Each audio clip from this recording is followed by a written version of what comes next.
पुरावा कुठे आहे? काढते कापड.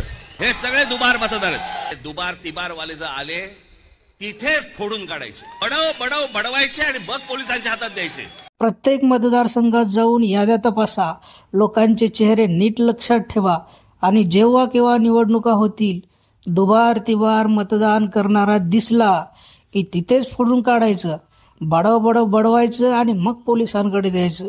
सत्याच्या मोर्चात मनसे पक्षप्रमुख राज ठाकरेंच्या कार्यकर्त्यांना सूचना. राज ठाकरे नक्की काय म्हणाले ऐकाच.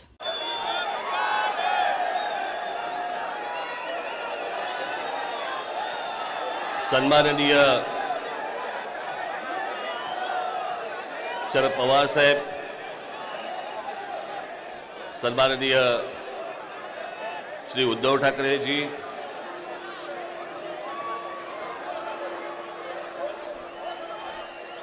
श्री जयंतराव पाटील,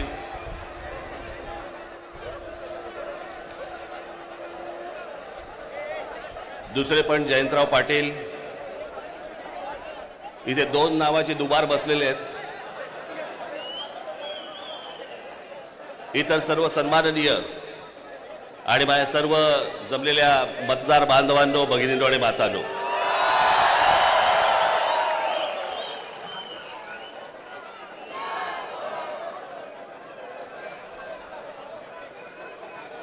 आजचा मोर्चा हा राग दाखवण्याचा, ताकद दाखवण्याचा मोर्चा आहे.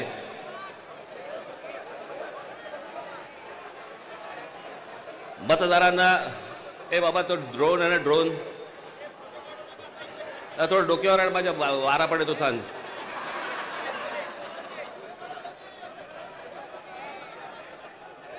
हा राग व्यक्त करण्याचा, ताकद दाखवण्याचा, दिल्लीपर्यंत समजण्याचा, समजावून सांगण्याचा हा मोर्चा आहे. या विषयामध्ये अनेक लोकांनी, माझ्या सकट सर्वांनीच या विषयावरती अनेकदा भाष्य केलेलं आहे, भाषणं दिलेली आहेत, बोललेलो आहेत. तोच विषय तुम्हाला नव्याने सांगण्यासारखं असं काहीच नाही. आज तुम्ही सगळेजण खूप बऱ्याच लांबून सगळीकडनं आलेला आहात. सर्वप्रथम आपणा सर्वांचे मी आभार मानतो की आपण सर्वजण मोठ्या ताकदीने आज इथे मोर्चाला जमलात.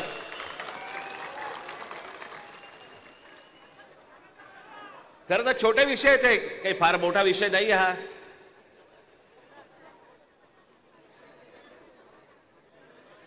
आम्ही बोलतो आहोत, उद्धव ठाकरे बोलतायत, शरद पवार साहेब बोलतायत की याच्यामध्ये दुबार मतदार आहेत. शेतकरी कामगार पक्ष बोलतोय, कम्युनिस्ट पार्टीचे लोक बोलतायत, काँग्रेसचे लोक बोलतायत, सगळेच जण बोलतायत. एवढंच नव्हे, भारतीय जनता पक्षाचे पण लोक बोलतायत की दुबार मतदार आहेत. शिंदेचे लोक बोलतायत दुबार मतदार आहेत. अजित पवारांचे लोक म्हणतायत दुबार मतदार आहेत. अरे मग अडवलंय कोणी? मग हा निवडणूक घेण्याची घाई का करतात? साधी गोष्ट आहे, मतदार याद्या साफ करा आणि मतदार याद्या साफ केल्यानंतर त्या पूर्ण पारदर्शक केल्यावरती मग जेव्हा निवडणुका होतील त्याच्यानंतर यश कोणाचं, अपयश कोणाचं, सगळ्या गोष्टी मान्य. पण सगळं लपून छपून जे चालू आहे ते कशासाठी? पण मी आज 2-3च गोष्टी तुम्हाला आज दाखवण्यासाठी इथे आणलेल्या आहेत.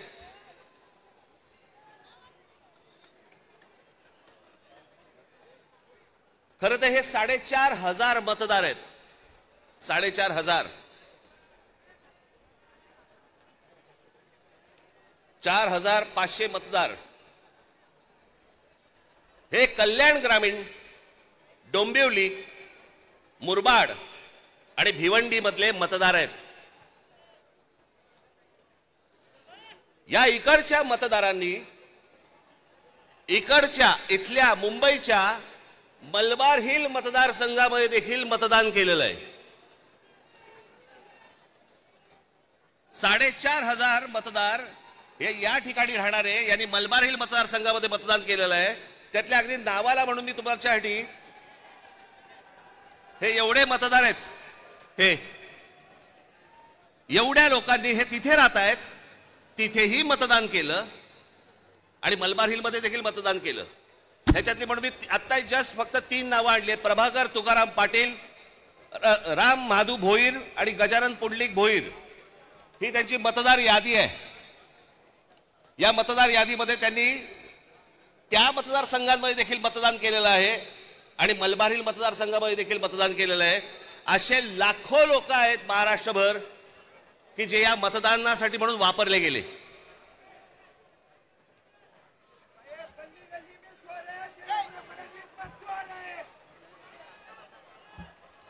आता मी तुम्हाला अजून एक गोष्ट दाखवणार आहे की लोक म्हणतात की पुरावे कुठे आहेत, पुरावे कुठे आहेत. मुंबई हे लोकसभा मतदारसंघ म्हणजे मी तुम्हाला आता जुलै पर्यंतची यादी वाचून दाखवतोय. जुलै पर्यंतची. 1 जुलैला त्यांनी यादी बंद केली. 1 जुलैला जी यादी बंद केली त्याच्यामधले फक्त मी मतदार तुम्हाला वाचून दाखवतोय. याच्यामध्ये मुंबई नॉर्थ इकडे एका लोकसभा मतदारसंघामध्ये 17,29,456 मतदार आहेत. याच्यापैकी 62,370 हे दुबार आहेत. मुंबई नॉर्थ वेस्ट संपूर्ण मतदार 16,74,861 आणि दुबार मतदार 60,231. मुंबई नॉर्थ ईस्ट पूर्ण मतदार आहेत 15,90,710 आणि दुबार मतदार आहेत 92,983. मुंबई नॉर्थ सेंट्रल टोटल मतदार आहेत 16,81,048 आणि दुबार मतदार आहेत 63,740. मुंबई साऊथ सेंट्रल संपूर्ण मतदार आहेत 14,37,776 आणि दुबार मतदार आहेत 50,565.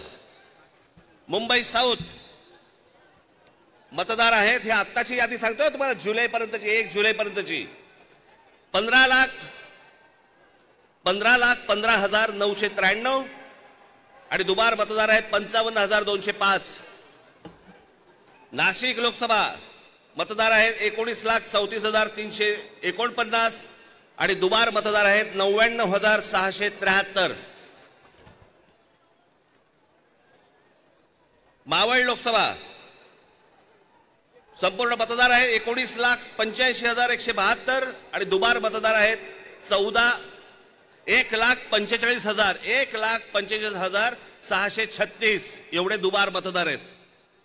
पुणे लोकसभा 17,12,242 दुबार मतदार आता आहे तिकडे 1,02,002.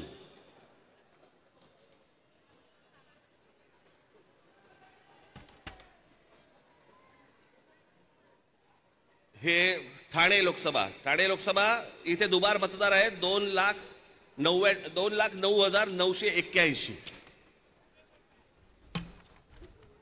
लोक म्हणतील की बाबा हे आकडे तो बोलून दाखवलेत, पुरावा कुठे आहे? मी आज तुमच्यासाठी पुरावा देखील आणलाय ह्या सगळ्या दुबार मतदारांचा. काढते कापड. हे सगळे दुबार मतदार आहेत. हे एवढे सगळे दुबार मतदार आहेत. हे मी तुम्हाला आता जेवढे फक्त मतदारसंघ सांगितले तेवढ्यातले फक्त दुबार मतदार आहेत. म्हणजे तुम्हाला कल्पना येईल महाराष्ट्रामध्ये काय प्रकारचा गोंधळ येतो. आणि एवढे पुरावे दिल्यानंतर देखील हट्ट सुरू आहे की नाही कोर्टाने सांगितलंय जानेवारीत निवडणुका घ्या. कशा घ्या? का घ्या? कोणालाय घाई? 5 वर्ष निवडणुका घेतल्या नाहीयेत. 5 वर्ष. अजून 1 वर्ष गेलं तर काय फरक पडणार आहे? काय फरक पडतो? 5 वर्ष काही फरक नाही पडला, अजून 1 वर्ष गेलं. पण जी माणसं भरली आहेत आतमध्ये त्याचं काय करायचं? मग त्याच्यातल्या त्याच्यात निवडणुका आटपून घ्यायच्या आणि पुन्हा यश पदरी पाडायचं.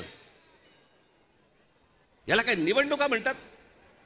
या निवडणुका अशा याच्यात तर लोकशाही तरी टिकेल? एका आमदाराचा भाऊ सांगतो की मी 20,000 मतं बाहेरून आतमध्ये आणली.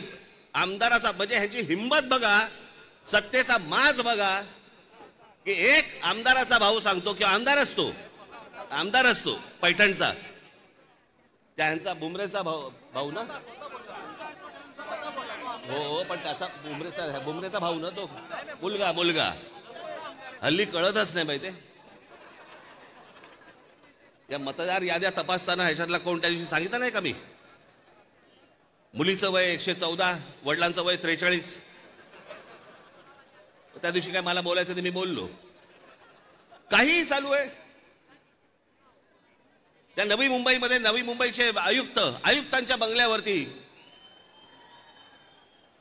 आयुक्तांच्या बंगल्यावरती मतदार नोंदवले गेलेत. कोणीतरी सुलभ शौचालयामध्ये नोंदवला गेला. कुठेही बसलेला दिसला की काही नोंदवायचा का? ही अत्यंत लाजिरवाणी गोष्ट मला असं वाटतं देशभर सुरू आहे, प्रत्येक ठिकाणी सुरू आहे, प्रत्येक मतदारापर्यंत समजलंय. परवा दिवशी तर मी त्या वोटिंग मशीन बद्दल बोललो, मी त्याचं डेमॉन्स्ट्रेशन दिलं. मी हे गेले 2017 पासून ओरडून सांगतोय की ह्याच्यामध्ये गडबड आहे, ह्याच्यामध्ये गोंधळ आहे. अशा प्रकारच्या साधी गोष्ट आहे. 232 आमदार निवडून आल्यानंतर जर महाराष्ट्रामध्ये मातम असेल, महाराष्ट्रामध्ये जर समजा सन्नाटा असेल, महाराष्ट्रामध्ये काहीच नसेल, सगळे जर मतदार हे गोंधळलेल्या अवस्थेमध्ये असतील आणि सगळ्यांना जर आश्चर्य पडलं असेल, निवडून आलेल्यांना चिमटे काढून बघत होते निवडून आलेले लोक की मी कसं आलो निवडून. पण निवडून आलेल्याची सोय अगोदरच झाली होती, त्याच्यामुळे त्याला माहिती नव्हतं की मी निवडून येणार. हे सगळे कारस्थानं, या सगळ्या गोष्टी ह्या सगळ्या निवडणूक आयोगाच्या मार्फत सगळ्या सुरू आहेत. कशा निवडणुका लढवायच्या मला जरा सांगा. भाई, जो मतदार उन्हातारामध्ये रांगेमध्ये उभा राहतो त्याच्या मतांचा अपमान नाही का? म्हणजे मतदारांनी मतदान नोंदवायचं, कुठेही करायचं, पण मॅच अगोदरच फिक्स आहे, त्याच्या मताला काय किंमत आहे?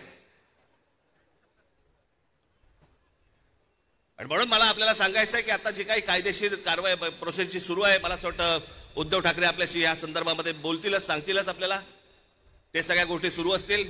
पण एक गोष्ट आपल्याला सांगतो, जेव्हा कधी निवडणुका होतील, जाता आता फक्त आपल्याला एकच सांगेन, जेव्हा कधी निवडणुका होतील, एक तर पहिल्यांदा तुम्ही घराघरामध्ये जा, सर्वजण याद्यांवरती सगळ्यात जोरात काम करावं.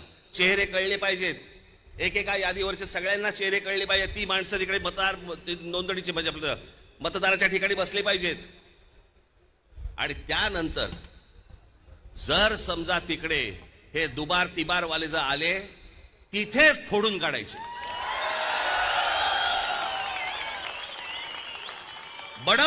बडवायचे आणि मग पोलिसांच्या हातात द्यायचे.